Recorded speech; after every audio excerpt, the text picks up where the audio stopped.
Just a quick introduction to who I am. My name is Beth. I've been at CYBERsprout a little over 2 years as a website designer. Prior to that, I worked at the newspaper in Alexandria, which is where I kind of got into photography for real. I've always enjoyed photography, but that's where I really started learning.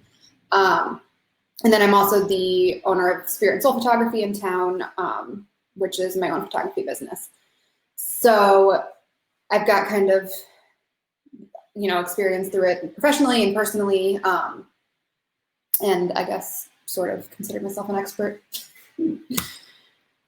So why don't you guys hop in the chat quick, kind of let us know who you are and where you're joining us from, what you do. I'll give you a second to do that.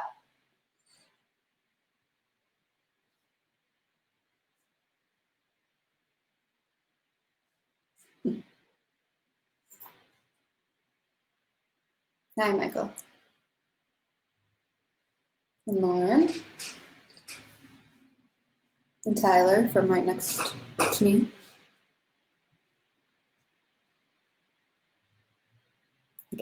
Katie.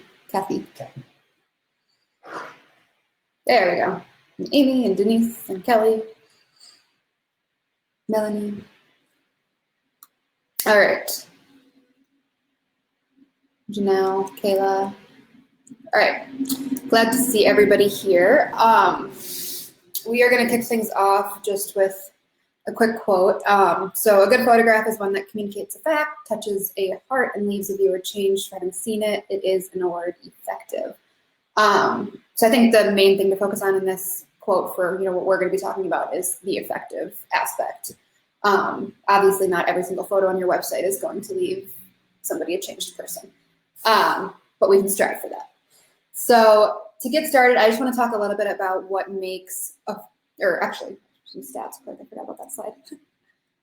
So why photos are really vital when it comes to websites and other aspects of marketing. But people process visuals 60,000 times faster than text, which is pretty staggering when you think about it. And when processing those visuals, it takes 50 milliseconds for someone to form a first impression. So when they go to your website, I mean, they're making those snap judgments pretty quickly. And then 90% of information taken in and processed by the brain is visual.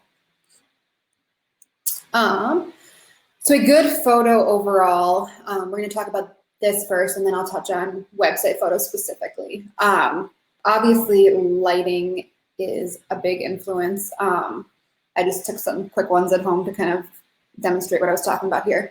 So you can see in that first photo that there's shadows falling and it's kind of uneven lighting, as opposed to the second one where the object is in that even lighting. So there's no shadows falling under it or on it. Things to think about when it comes to that is whether you're utilizing natural light. If you're indoors, are the overhead lights helping you or hurting you? Personally, I like to use natural light whenever possible. So a lot of times, if I'm shooting at somebody's house, I'll actually turn off the overhead lights to get rid of that kind of orange glare that a lot of them give off. Can you kind of move yourself to another angle where you're going to get more even lighting or a different direction from the natural light? Can you place your subject near a window, which is incredibly helpful with natural light? All those things that you should kind of be thinking about when you're composing a photo, which leads us into composition. So I know, in the past, the rule of thirds has really been drilled into photography. And if you're familiar with photography at all, you've probably heard of it. But it's basically the concept of having your subject in one of the thirds of the photo. I wouldn't say that's a rule to die by any means anymore. It really depends on what your intent is with the image. But it's still something to keep in mind. Think about what's in the background of your photo. A lot of times it's tempting to just zero in on something and snap a photo, but you could have maybe moved 2 inches to the left and had a lot better of composition when it comes to the background. Let's see. This is my emotion when it comes to a plant. Obviously, I couldn't really capture that in this. But when you're taking pictures to utilize on a website, especially, if you want people in them, you're going to want emotion. It should evoke something. If it's a product, make people want to use it, that type of thing. it really comes down to what you want to communicate through that image. Focus is a big one. Phones, it's pretty easy. You just tap where you want the focus to be, but you can tell in this photo. So the first one, obviously the focus is on the plant as a whole, but the second one, it's on the charger in the background. So it can be hard sometimes when you're using like a DSLR camera to really figure out where that is. Some of them do have touch screens now, so it's pretty similar to a phone where you can actually just pick your focus point. But you should always be doing that even with a phone. And then color, this is something that you can really address in post-processing for the most part. So in editing, programs have come pretty far now that you can correct most things. But it's still good to try and get your shot as accurate as possible in camera. And color comes down to white balance a lot of the time. I tend to stick to auto white balance. It's probably the only time I'll stick to auto anything, but it does a pretty good job. If I'm outdoors, I like to shoot really warm, so I will go into custom white balance outside. But indoors, I think auto is usually the best option. But just keep in mind that can affect your final image as well. So when it comes to website photos specifically, obviously a lot of the same guidelines apply in what makes a good image, but there's a couple extra things that kind of play into website images as a whole. So good website photos differ a little bit from overall images in that it depends on what you, so let me back up for a second. With websites, we all know there's a big banner kind of at the top typically of a photo, and we call those the hero images. So I'll talk about that first, but those are best shot horizontal. A lot of times we'll get great photos, but they're vertical, and it makes it really hard to get a good banner because it wants to crop in on a part of the image that's, this big versus this big. So shooting horizontal, if you're specifically shooting, for those areas to showcase on your website, is important to get a mixture. If you're shooting product images, obviously those should be really well lit. The product should be kind of front and center with the focus on it. Those can be vertical. Those most of the time are vertical or get cropped to kind of square. So honestly, just getting a variety so you have options of everything is probably the best route to go. Get really used to it. It's so easy for us to think we can only shoot this way with our phones because that's how we hold them all day long, but you can turn it that way too. So we just get used to kind of changing that up. And then color, when it comes to website photos, obviously you want to kind of edit according to your brand. If your logo is, really kind of dark and intense colors, you're not going to want really light and airy photography because it's just not going to blend well. And a lot of that, like I said, can be done in post-processing, so editing, but it's still something to keep in mind. So I have a couple examples here of what I was talking about when I said hero images. So this one does a good job. It's obviously a horizontal photo. It gives really good contrast between the text and the photo itself. Excuse me, I need some water quick. It is a unique angle. I mean, that's not something you see every day, is like water from above, so it kind of catches the eye right away. And then the text obviously pops out, which is important. A lot of times text can get lost in background photos. So like if the text had been higher up near that white foam, it would have been a lot harder to read. Another good example, this one kind of plays off the rule of thirds I was talking about. So the fact that the computer and the screen are on one side and the text is on the other side. That obviously was something that was thought out prior to taking the photo, because if that screen had been right in the middle, it would have been really hard to place any text. Probably would have gotten lost because there's a lot going on in the background. And they also utilize an overlay here. So the real image likely doesn't have that kind of black tint to it. They put an overlay so that the text would pop out more, which is done pretty often. And then this is another good one. So the product is obviously front and center. It's kind of obvious what they want you to focus on. And then the text is still bold enough that it pops out and draws your attention too. And they utilize like a pretty unique angle there, not your typical like product photography. And then there's an example of a not so great one. This is a resort, I believe, so they probably would have been better off picking something with people in it, you know, having a good time, showcasing that emotion, versus using, this would have been a better image to use on like their rooms page. And you can tell that it's just kind of cramped and not the best option probably. So when it comes to gathering these types of images for your website, you have a couple options. First and foremost, you can hire a photographer. This is probably the best route you can go, and I'm not just saying that as a photographer. It's gonna pay off the most long-term because, you know, most photographers know what they're doing, they have experience. You should probably kind of check that out first to make sure, but they will know how to shoot. They will give you a variety of options. They understand the mechanics of a camera. They know what to do and say to really get that emotion to be evoked, whether it's, you know, laughter or serious thought during a meeting or anything like that. And probably most importantly, your images will be edited on delivery. You won't have to do anything with editing, with learning a new program, worrying about making sure that they're all consistent. That'll all be done for you. And then the sizing as well. A lot of photographers will deliver both web size images and print size. So it's clear what to use. They will look nice and crisp on your screen. It just takes a lot of that work out of it for you. Obviously, it's a bigger upfront cost, so that's kind of where you have to weigh your options.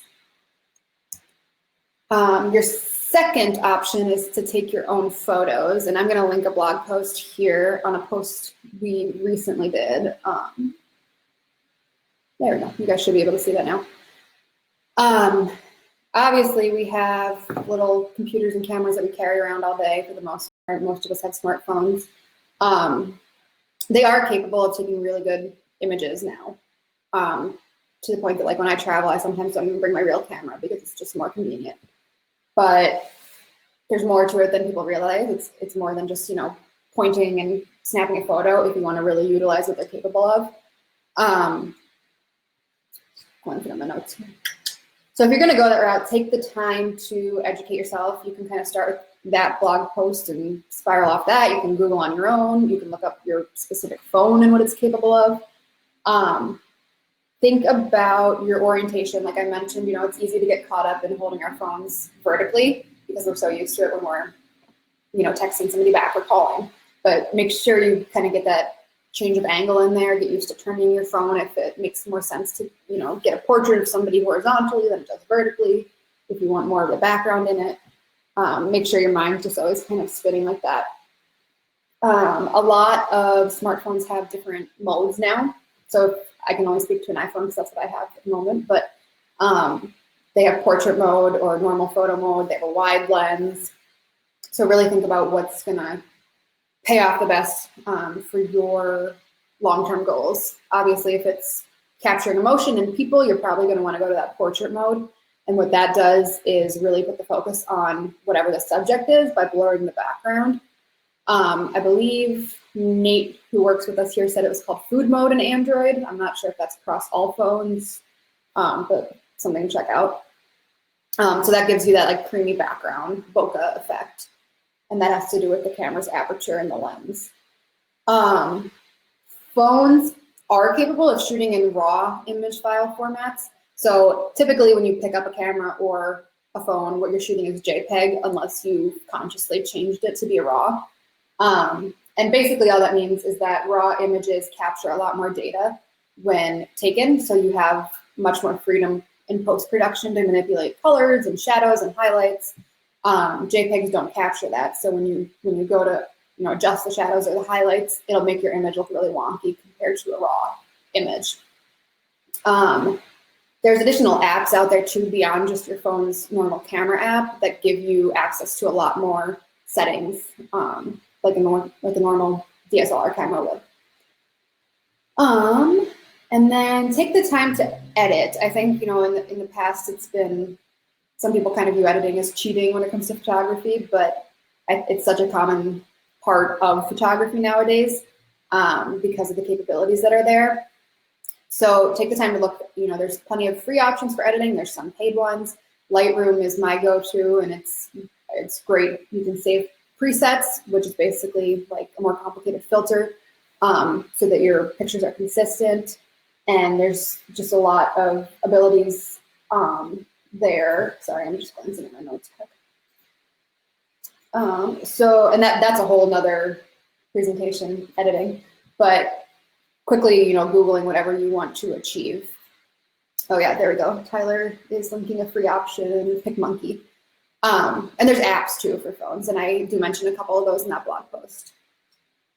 And then our third option would be paying for stock images. There are free stock images out there. It really depends what your need is. A lot of them can be pretty cheesy or just like not quite right for what you're looking for. There's various places that are subscription based. So this one that I grabbed a photo of is SC Stock Shop, and that's more obviously for showcasing like screens, if you have an app or something. But you can actually search and filter by like brand colors, which is interesting, and that's something that more and more subscription-based stock places are doing. So you can look for, like nary or the more moody, or if you have a very specific color in your logo, like rose gold, get pictures that have pops of that. There's also places like 123RF is a site where you can just pay for a single image at a time. If you're really just struggling to fill in one page on your site and there's a stock image, that seems like a good fit. So those are just things to keep in mind when you're going the stock photo route. So just kind of going to end with this one. Look and think before opening the shutter. The heart and mind are the true lens of the camera. And as cheesy as that sounds, it's true. A lot of what comes out of photos has to do with the thought you put in beforehand. Even looking at myself over the last couple of years, I used to just point and shoot, and I would take like 600 images, but I wouldn't have thought them out. And now I come out of a shoot with like half that amount, but they're much higher quality and composition. So it really just comes down to the practice aspect and kind of, along the way, the trial and error, figuring out what doesn't work, what you don't like, and making those changes each time to progressively get better. Yeah, so thank you guys. I feel like I kind of talked fast through that. We do obviously have lots of time for questions. If you guys have any, feel free to drop them in the chat, and I'll give you a couple minutes to do that.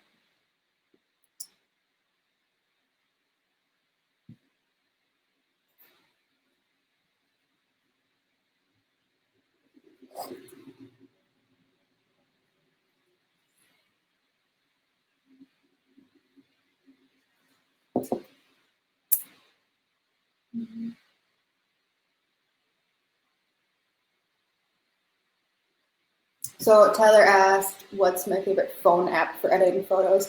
So I actually use Lightroom Mobile for that, which is free. For desktop, you have to have an account through Adobe, but I'm 99% sure the mobile app is free. And it's super powerful. You can download a variety of presets if that's the route you want to go. There's other ones out there. I think Tyler uses Snapseed, which he likes, and that's a free option. I have not done that personally. So let's see, we've got a couple other ones here. Let's see. Lauren, your favorite lens for your camera, since that's what you prefer to use. So my photography really changed once I invested in a prime lens, which does not zoom. So the lenses that typically come with a camera are probably like an 18 to 55 millimeter. So they give you that zooming capability. A prime lens doesn't do that, but it gives you wider aperture, which, like I touched on before, is what really gives you that milky, creamy background. And that's what, when I really started to understand, how to get a subject to really pop from a background, was when I made that investment. And even for like basic, camera models, I've since moved on from like what I started with, but I think it was like $150 for a 50 millimeter prime lens, which isn't a huge investment in the world of photography, but it made a world of difference in my photos. So today, my 35 millimeter prime lens pretty much never leaves my camera. I'll occasionally go to an 85 if I'm using or shooting seniors or, single person portraits. And when I say 35 millimeter versus 85 millimeter, that's just has to do with like how close in it is. So my 35 from where I'm sitting right now, I could get like this whole coffee cup and then some. And my 85 would probably have me up like on just the label. So because I shoot mostly outdoors, I can get away with using that more often because I can just back myself up. And I call it zooming with my feet. Let's see. How many pictures on one page of a website is most effective? I guess it kind of depends on what website we're talking about. A dental office is going to be different than a photography website where, my business is focused around my photos, so I'm going to showcase my photos. But another catch-all is that the more photos you have, the more it can slow down your page too. So I would say with typical website builds, there's like a hero image and then maybe 2 or 3 other ones throughout the page. It's kind of that sweet spot. If it's something where you want to like showcase, photos of a space, we'll put like a gallery at the bottom sometimes to kind of page through so people aren't necessarily forced to look at every photo if they don't want to. So that's really specific to each build in general, but I would say the biggest thing is just not weighing the page down with them because it can affect speed.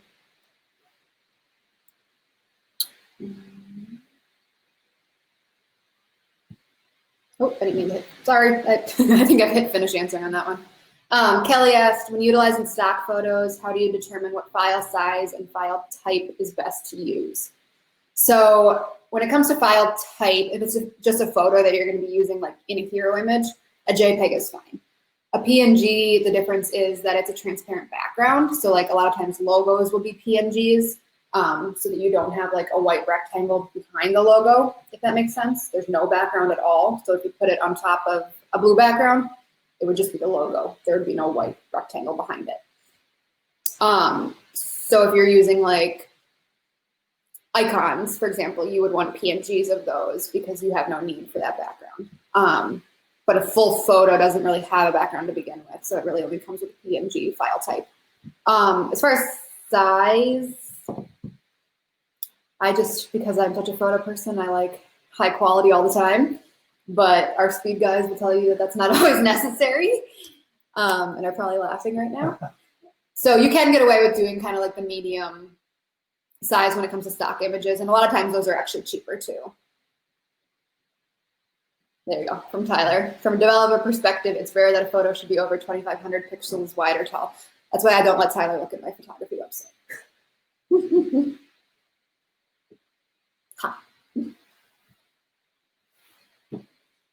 Anything else? This is your guys' time to ask any burning questions.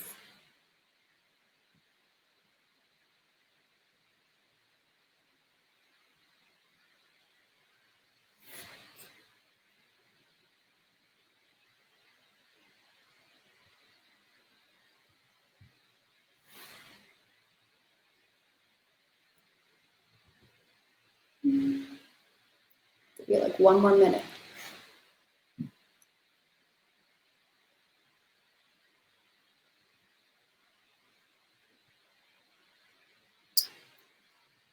So Kelly said, would you recommend the same things for social media photos as well? Social media is just its own beast, honestly. I do some marketing stuff for clients, and a lot of times I will make different images for like Instagram than I would for if they were embedding it in a blog post because of size. Obviously, Instagram crops to a square automatically, I believe, or I know that you can do vertical and horizontal now, but it's still kind of the Instagram thing to do square. So with those, I typically do like 1800 by 1800 if possible.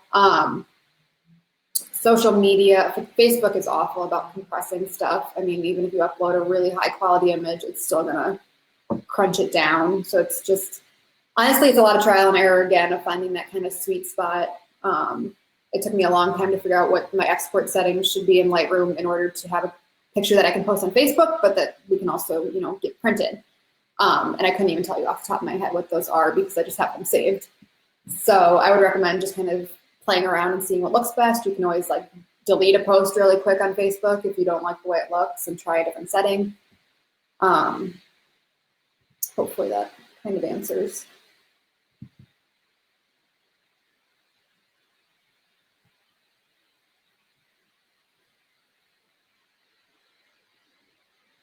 There you go, Tyler, say your name. Dropped a compression tool in the chat. Do I use Canva at all? I've dabbled in it and I've been pretty impressed with it. I use Adobe in general, and InDesign is just a really powerful program for basically doing the same stuff that you can do in Canva. I think Canva is great for entry level, or if you don't really 100% know what you're doing design-wise. It's pretty easy to just find a template you like, swap the colors, swap the art. Their premium options are really great too. If you pay, I think it's like $12 a month or something, you get a lot more stock photos, fonts, that kind of stuff. So of all the entry-level design stuff I've dabbled in, that by far is the best.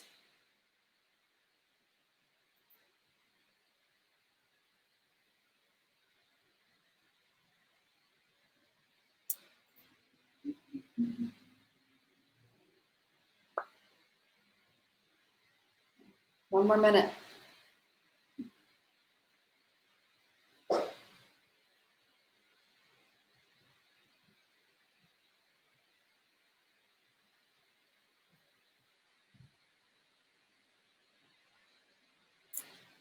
All right, I'm not seeing any pop up. So I hope that was helpful. It was kind of a lot of information at once. I know I talk pretty fast. So like we said, this is recorded. It'll be available on our website again to kind of reference back to if there's links that you missed or anything.